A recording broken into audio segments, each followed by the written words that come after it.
Guys, our friends are back. The Game Time app is back, and y'all know how much we love the Game Time app at DCTV, because the Game Time app gives you an opportunity to get last-minute tickets to anything you want, whether it's basketball, football, mixed martial arts, comedy shows. The Game Time app has you. And how about this?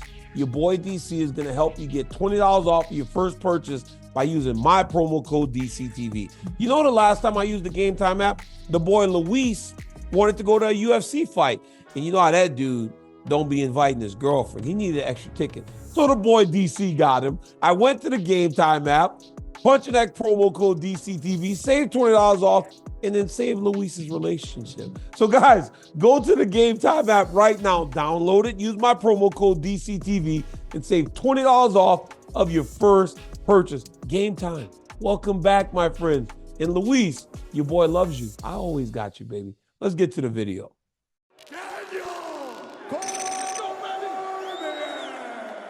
All right, guys. So I'm back from UFC 297 last week in Canada. It was freaking cold there.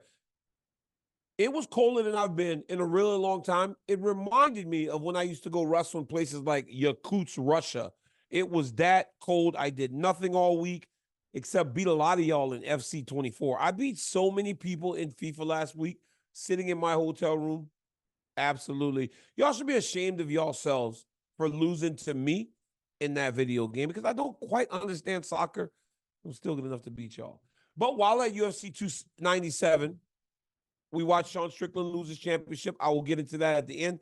But last week, when I was talking to Ben Askren, him and I started to speak about employees and the whole leaked text message between Dana and Jon. And then I saw Chael made a video saying the rivalry still goes on between me and Jon. It was all this, and then Jon responds. You know what the craziest thing to me about this whole situation with Jones? It's like, if I could say 100 things about him positively, he hangs on to the negative thing. But I wasn't talking about him directly. I was talking about in business, and you have employees in your businesses. Sometimes things go sideways with the employees, and you say bad things. When someone's being a bad employee, you say bad things. That was my argument. But then I get countless notifications that Jones said, never let a, let me see what he said. Let me see what he said, guys. I gotta let you, I don't want to misquote him. I don't want to misquote it. It said, never let a bad employee beat you up and take everything from you twice. It'll leave you bitter for a really long time, evidently. Guys, even if he won both fights, right? Even if you won, in that moment, it doesn't change what I was saying. I'm paid to do a job, guys. I'm paid to talk and try to make sense or give you guys the inside views as to what's going on in mixed martial arts. Even if he won both fights, it doesn't change what happened with the fight with Dan Henderson. It doesn't change whenever you had the stuff that happened at UFC 200. It doesn't change all those reasons why Dana went off. If my wrestling coach in my academy is late constantly or not showing up to work and I flip out on him, but then he ultimately takes the team to the tournament and they do really well, great. But it does not change the reasons I said the things that I said. It's that simple. It's that simple. But in all that, guys, and this is where the job that I am paid to do becomes a little crazy. People take stuff from those conversations we have, you and I right now, the things that we're doing right now, and they put it up. And I don't think for a second that Jones is actually taking the time to listen to what I'm saying, because why would he? Why would he? There's no payoff. It's a rivalry when you get a payoff. There's no payoff. We're not going to fight. Or if there is some sort of fight, it would never be where people can see it, right? There's no payoff. There's no rivalry, Chael. But no matter what I said, there will be that headline, and then he will always go and attack that headline. When in reality, what I said was, when a person's a bad employee, it doesn't change that you won the fights. I also said a ton of nice things about him. I also said that while he did all those things, the UFC couldn't afford to get rid of him because he's too valuable. He's too important. So while even though at times there could be bitterness, there could be anger, there could be all those things, he's always going to be safe because he's so important. Where was the response to that? Where did I lie? So you're telling me that in situations where an entire fight card gets canceled, main events are being switched because of failed drug tests, you have look, his long history that I do not have to repeat again. Does it change that in those moments you were a bad employee? You can go from bad employee. I've seen people in my businesses who are, I got barbers in my shops who don't show up. I got barbers in my shops that at times they seem angry that people want haircuts. You're there to cut hair. But those same guys are pretty cool guys that I like having conversation with. So yeah, sure, they might be bad employees at that moment, but it doesn't mean that it can't change. I never said that he's a bad employee forever. I said in those moments, it was probably that. But then he responds in a way like, I'm bitter. I'm not bitter, guys. I am fine with everything. I'm fine with everything. I'm the one that says, sure, he won the fights because I don't think he's the only person in my life that I fought that was on steroids. I don't believe it. There's probably a ton of guys that I fought over the course of my career that did steroids. I just didn't beat him. I couldn't beat him. Regardless of what he was doing, I couldn't beat him. That's my reality. And I'm okay with that.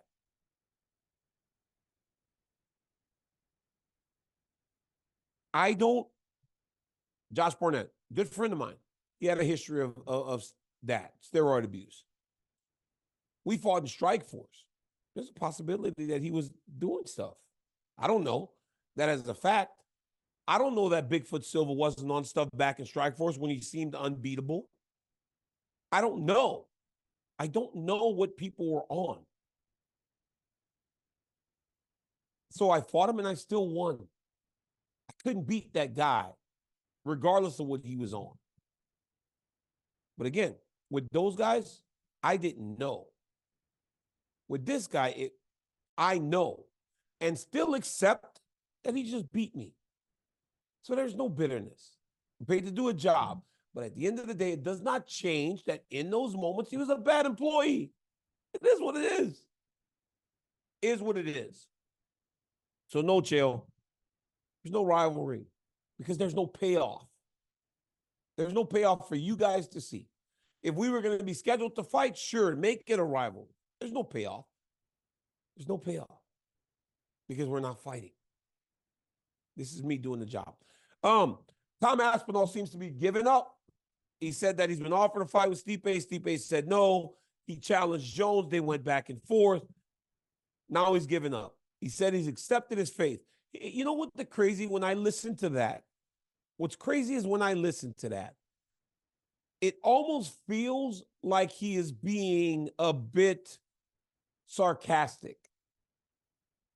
I'm done, whatever. These guys, I respect them. They're great. It's almost like he throws his hands up and goes, these guys will not allow me in the circle. Very big news and surprising to me to hear that he was offered the Stipe fight because it felt like there was going to be nothing that he could do to break into that little triangle or to break up that pair of guys from fighting each other. But it sounds like he had made enough noise to where they even considered it. And even considering it was a win for Tom Aspinall. The problem lies in this. Stipe Miocic is a wealthy man. He does well. He's a fireman. He lives in Ohio where stuff doesn't cost as much. And he's got a ton of money, so he can just wait for Jon Jones. He doesn't need anything. He doesn't need anything. Most fighters would have said, yeah, I want to fight. I want to make a couple $1 million. Stipe is like, I'm fine. I want to fight the guy that I know is going to sell, and that's going to be a better fight for me. Smart by Miocic. Aspinall giving up. I don't know what else he's supposed to do. I love that he took a shot, though. They say you got to take your shot. Aspinall took a shot. He poked and he prodded and he poked and he prodded and he tried. They won't let him in. So now all he can do is accept his fate. I get it. But he did have some pretty good, he had some good zingers during that whole him and Jones going back and forth, him and Miocic, you know, he had some good zingers. Tom Aspinall is evolving in the game in the way of getting recognized, and that will present him with more opportunities as he goes forward. My favorite line was, Jon does a good job of manipulating. He goes, when I call him out, he talks about his accomplishments, but never really addresses the fact that I want to fight him right now. I don't want to fight him 10 years ago. I don't want to fight him 5 years ago. I want to fight him right now. I love that from Tom Aspinall. And it tells me that Tom Aspinall is starting to get the game. And as a heavyweight champion, you got to get the game, because at the end of the day, you are considered the baddest man on the planet, because the heaviest, biggest man is the most dangerous. And right now, it's between Jon Jones and Tom Aspinall. Stipe Miocic. Those three. Only three guys are even in the conversation to be considered the baddest man on the planet. And there's those three. Tom Aspinall seems to have finally given up. But he will have his opportunities. And now I know that because of this situation, he's better for it. Guys, so last weekend, I was in Canada, and Sean Strickland, who somehow has become every country's sweetheart, right? He was Australia's sweetheart when he got there. He was Canada's sweetheart when he got there. I mean, the loudest ovations was for this guy. And this is a guy that's very brash, unfiltered, and does and says whatever it is he wants. The fight between him and Dricus Du Plessis was extremely close. Dana said he thought Sean won. I disagree. I thought Dricus won. I thought Dricus won because he got those takedowns in the third period. And in those very close rounds, control has to be played into, or control becomes a part of the factor. Control becomes a part of the equation that factors in to the decision. And I believe that when he was getting those takedowns in those even rounds, that's what separated him. But for as hard as we are on the judges, we should credit them whenever they do the right thing, or at least they're consistent. Because in that fight, round one, it was very clear Sean Strickland won. Everybody got it right. In round two, it seemed very clear that Dricus Du Plessis won. Everybody got it right. In round four, it was very clear that Dricus won.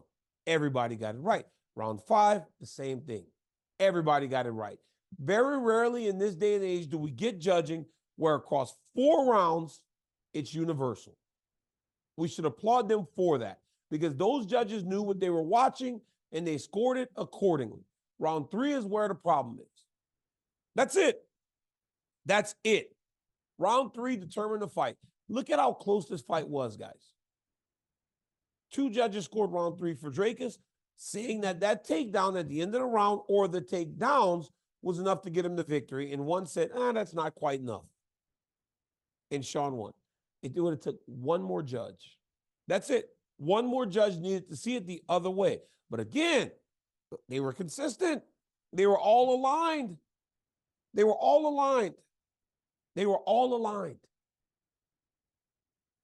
over the course of 4 rounds. And 2 of them were aligned on every single scorecard in all 5 rounds. That's telling you something. It was a great fight. It was a fun fight.